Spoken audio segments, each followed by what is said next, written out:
Okay, Mercedes W163 Ml320 windshield wiper motor getting sticky. I did film this at the first, taking everything apart, and I somehow formatted the video card, the first 3 steps. So anyway, I'm gonna have to just go back on it little by little.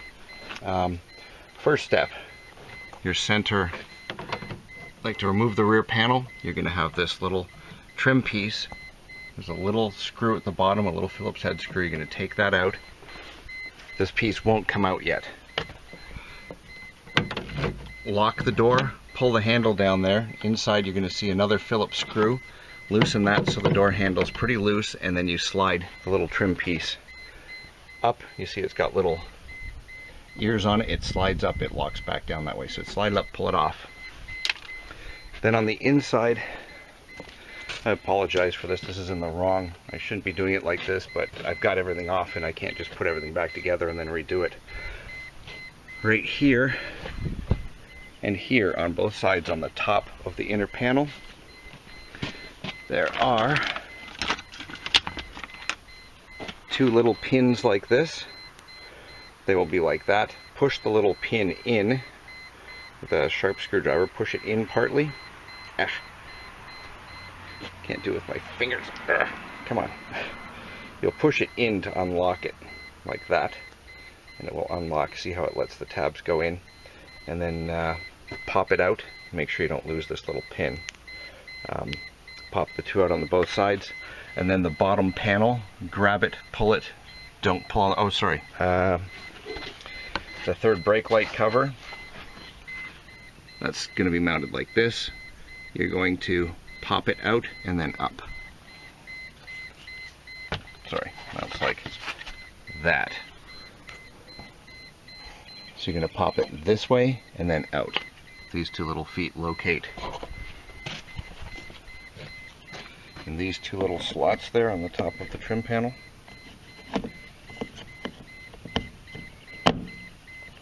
And then they pop down on the sides. There's a little clip on both sides where it pops down. So it pops up on both sides and then out. Again, apologies for doing it in this order, but nothing much I can do now. Okay, then you're going to go to the outside and remove the 13, well, first you're going to remove the cover right here on the windshield wiper nozzle. You're just going to pull this up and pull it out. It just rotates up and pulls off, and that will expose a 13 millimeter, where did I just put it?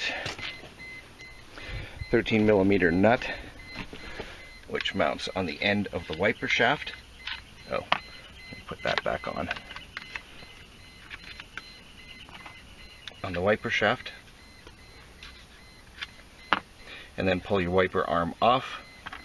There's a little plastic tube inside that goes inside the end of the arm, and you're just going to pop that, grab a pair of pliers and pull that off and out. So once the arm's off, then you're going to come inside, unhook the little hose that goes to right there, the windshield washer fluid, and then 3 10 millimeter bolts holding it in. There's the 3 mounts, 1, 2, 3, and then 1 plug right there. That one, squeeze in the 2 little tips and pull the windshield wiper out. Sorry, and then slide the whole thing out. And then if your wiper is stuck and sticky like mine was, once you slide this plastic cap off, yeehaw, goo, nicely nastied up. So I'm going to clean that off with a wire brush, lube it, and come back and plug it in, and we'll see if it works now. It was working before, the little coaxing, but if it stayed off for a bit, it wouldn't start on its own. It wouldn't self-start, or it would get stuck in the middle of the window. It just happened the other day. It started, it was fine, and now it's all nastied up. So we're going to clean that up. Be back in a second. Okay, so cleaning and lubricating the arm didn't help. So I pulled off the 7 Torx screws. I think they were a T10. I'll tell you in a second. They're just tiny little Torx screws. And the nozzle here Once you pull it out, it slips out from the back. Once you pull this up, this nozzle comes out. And you have to unhook the two electrical connectors where they're mounted onto the metal mount. And the backing plate comes off. And inside this is all greasy, which it should be, and lubed. But I found this little arm right here is sticky. So I'm going to lube that up and wiggle the crap out of it until I can get it to move freely, because I'm pretty sure that's what's making it stop. That's the little reverser arm. It should be spring loaded and it's not moving back and forth properly. So I'm going to loosen that up and be back in a minute. That little arm right there under my thumb. Okay, since that didn't work, we're now at the go hard or go home part of the repair, which means disassembling the motor so that we can separate it from the gears and be able to turn these things and get them moving on their own. So there's two Torx bolts on the top of it. They are T20s, and they have a little flathead washer or screw that goes into the side. So you unscrew the two bolts, pull the two, tap it until the two nuts come out, little square nuts, and then you're going to separate the motor by pulling it apart. You'll push in on the little holes. There's a little hole there that has a little locking tab. See the little, I'll pull it all the way out. See a little locking tab? And there should be one on the other side that lock the motor in. And we are going to try. I put a pair of vice grips on the shaft, and now it can turn. So I'm going to turn this back and forth about 20 million times until I hopefully get it loosened. And I'm going to feed like WD-40 or some Seafoam Deep Creep in there to try and loosen it up and see if I can't get this moving. It's already moving better. So I'm going to keep doing that and doing that and doing that, and it's probably going to be about 15 minutes of that, which you don't want to watch. So we'll be back to put this thing back together, hopefully, back in a minute. Okay, so now that I've got the assembly all moving nicely again, it took a while, probably took half an hour of wiggling back and forth and spraying it with rust remover. Do not pull this whole assembly out. There are 3 little contacts on the very back of there. See these 3 wires? There's 3 little contacts on the back there that make contact with brushes on the back of this to tell the position of the wiper when it's parked or when it needs to reverse direction, for the motor to reverse direction. You pull that up and you screw up the orientation of those, you'll never get this right again. Ever. Honestly. So what we're going to do now is take the motor and put it back in. And if you can see the little brushes, we're going to have to push those aside. They're spring loaded as we put the motor. Actually, you know what? I'm going to pull the motor out of the case. I'm going to gently put it back in, and once it gets to the point, this is where the brushes make contact, I'm going to push the brushes over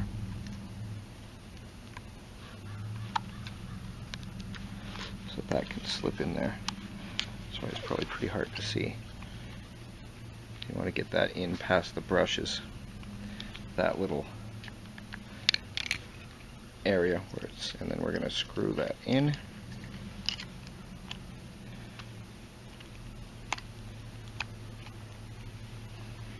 Okay, you kind of screw it in because it's got to screw against that wheel. I'm going to put a drop of lubricant on the bottom of the shaft where it meets the bottom of the case there, just to keep that lubricated, and I'm going to put the case back on and bolt it back up, and I'll show you that when it's done. Okay, it's all back together. I plugged it into and turned the wiper on. I'll just keep my finger on that to keep this from popping out. It appears we're working now.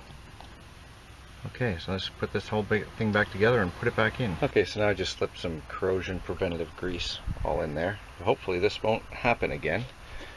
took 17 years for this to happen the first time. 16 years, sorry. Car's a 2001. I can't do my math. So now when putting this back together, this little tube that you pulled out, see the little notch in the back of the arm? It goes through from the back. That little notch, oops, slips in there, like that. Slide it back in. Yeah, I gotta spin it, but I need 2 hands for this. There we go. Well, I got to. There we go. There. A little locator pin in there. And now that everything is all good, I'm going to bolt it back up and be back in a minute again, hopefully.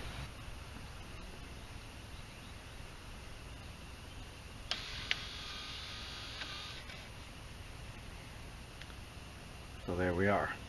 It's now working again. Is it going both ways? I gotta wait for it to cycle again.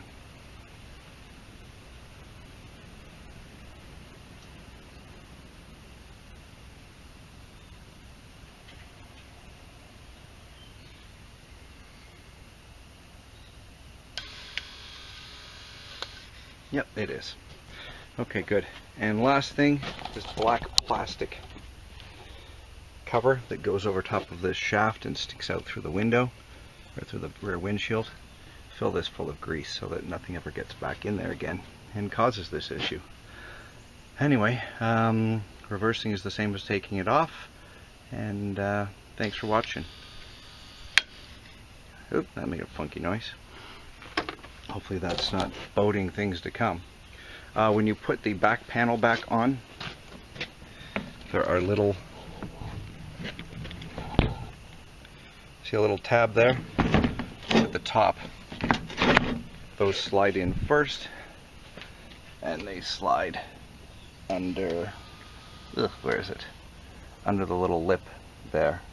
So you bring it in from the top, slide it under, make sure those are securely under the lip, and then bang all the little plastic clips into place, put the screws in, and the little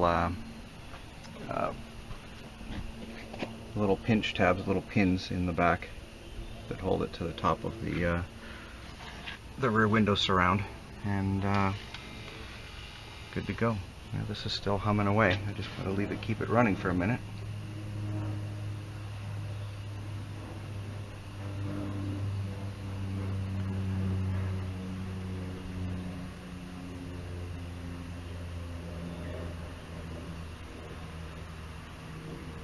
Come on, baby, cycle.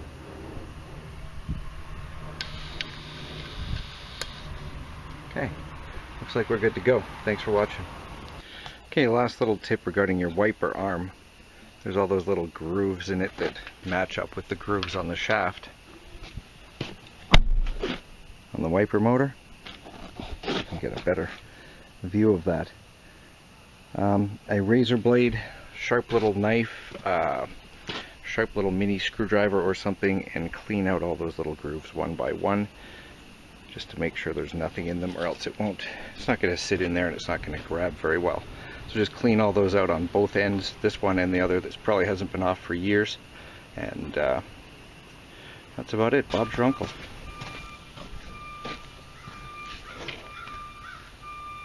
Okay, so all back together and playing nice. This cap that I was talking about, just in case you didn't figure it out, just slides off like that. The 2 little slots go under the arm like that and pops into place. And make sure your little squirter's sticking out through the hole pointing up. And that's all she wrote. Again, that's all she wrote. But thanks for watching. Hopefully that helps somebody. I know that's kind of a bit of a finicky repair, and I know people are going to ask me, but why didn't I just go buy a new electric motor? Yeah, it's Sunday, you know, so I'm not getting one on a Sunday.